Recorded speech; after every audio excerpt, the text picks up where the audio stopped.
After the deadly tornado on April 27th, the Red Cross transformed the Belk Activity Center into Alabama's largest emergency shelter. But last week, the Red Cross closed the shelter, and now things are getting back to normal at the Belk Activity Center. Becky Booker is here from the Tuscaloosa County Parks and Recreation Authority to tell us more. Thanks for being with us today. I'm glad to be here.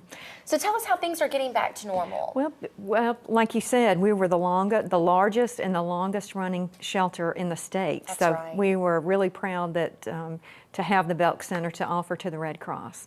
They had from a high of about 700 down to 50 was the low. Wow. So the Salvation Army has stepped up.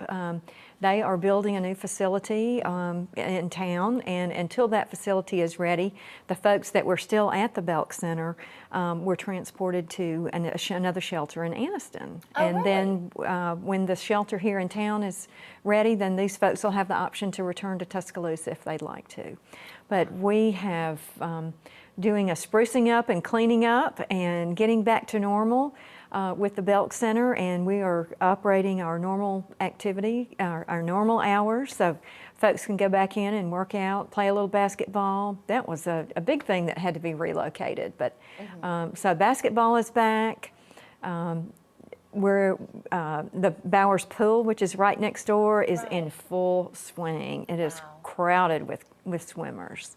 So how did the shelter, having the Belk Activity Center transformed into a shelter, how did it impact the PARA, the Tuscaloosa County Parks and Recreation Authority? Things had to be relocated. Talk a little bit about that. Well, you know, of course, we have the emergency generator there, and we are, you know, have an agreement with the Red Cross to operate as an emergency shelter. But it just lasted a lot. You know, it was a big need this time, and we were glad to be able to step up to help serve that need.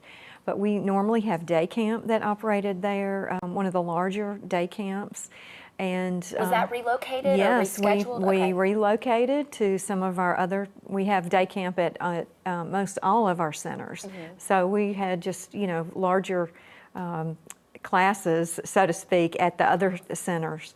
And will they move back to the Belk Activity Center? No, we decided not to for day camp. Okay. But the other activities that are there are now open and are being, you know, coming back.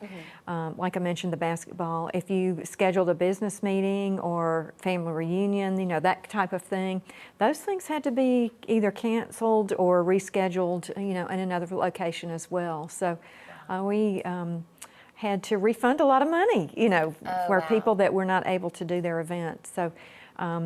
You know, we moved them around as they wanted to and as we were able, and we're hoping that now that the Belk Center is open for business as usual again, that we'll be able to bring folks back and reschedule things. Wonderful. Well, Becky, we appreciate you being with us today. Thank you so much. Thank you.